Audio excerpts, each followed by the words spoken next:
असं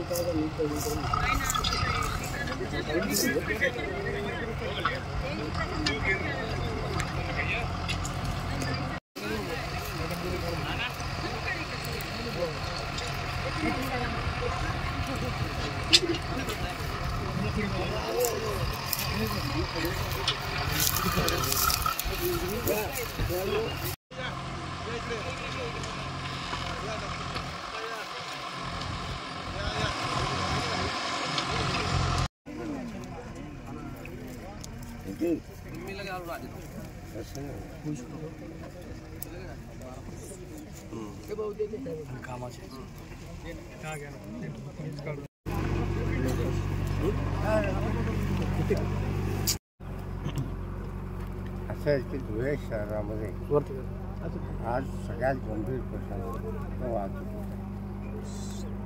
आणि धुळे शहराच्या रस्त्याची दुरावस्था आहे. त्याचा रस्ते कमी पडतात याचा विचार करून मी गेल्या 10 वर्षापासून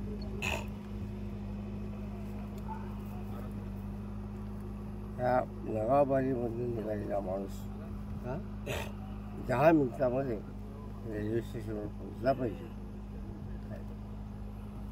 आणि काय मेहरबानी नाही, हा त्याचा हक्क आहे. यासाठी हे जे जिती रस्त्यामध्ये आहेत 96च्या प्लॅनप्रमाणे ते सगळे रस्ते मोकळे करायचे आणि पक्के करायचा कार्यक्रम असेल.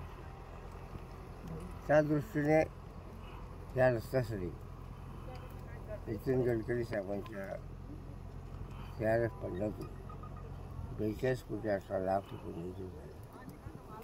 त्यापैकी 20 लाख कोटी रुपये आले आणि त्याच्या बाजूला दुसरा जो रस्ता आहे गिरीशम बाजाराचा तो सरळ अंबिका स्वामी म्हणून त्या चौकामधून निघेल.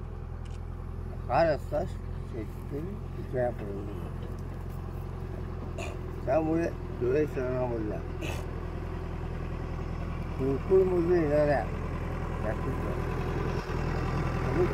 30%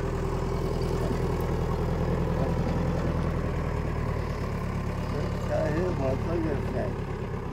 त्याच्यामध्ये खाजगी जागा, महापालिकेचे खतांचे खड्डे, त्यानंतर ॲग्रिकल्चर कॉलेज असे हे आहे. त्या ॲग्रिकल्चर कॉलेजच्या जागेला 2 वर्षापासून मंजुरी मिळावी यासाठी मी प्रयत्नशील होतो. परंतु कधी नुकसान भरपाई मागायचे, कधी काय असं करून 2 वर्ष निघून गेले. आता मार्च महिन्यामध्ये ते काम पूर्ण झालं नाही तर आलेले सगळे पैसे परत जाते. म्हणून त्यांना सारखं मागे लागत 3 महिन्यापासून धनंजय मुंडे साहेबांच्या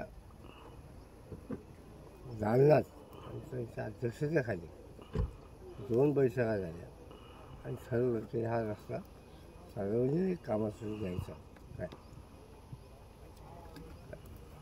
त्याप्रमाणे आम्ही त्यांना ते बोलण्याची विनंती केली पण त्याला आपलं आडवा पाय घालायचा कार्यक्रम त्यांचं सुरूच होतं. म्हणून शेवटी आम्हाला आंदोलन करावं लागलं आणि आता आंदोलनात मला अधिकाऱ्यांनी सांगितलं काय की त्यांचं म्हणून त्यांना सूचना आलेल्या आहेत की रस्ता करून द्यायला काही हरकत नाही काय. तुमचे ऑफिशियल कागदपत्र आहेत त्यावेळी पाठवा. अण्णा असं की कालपासून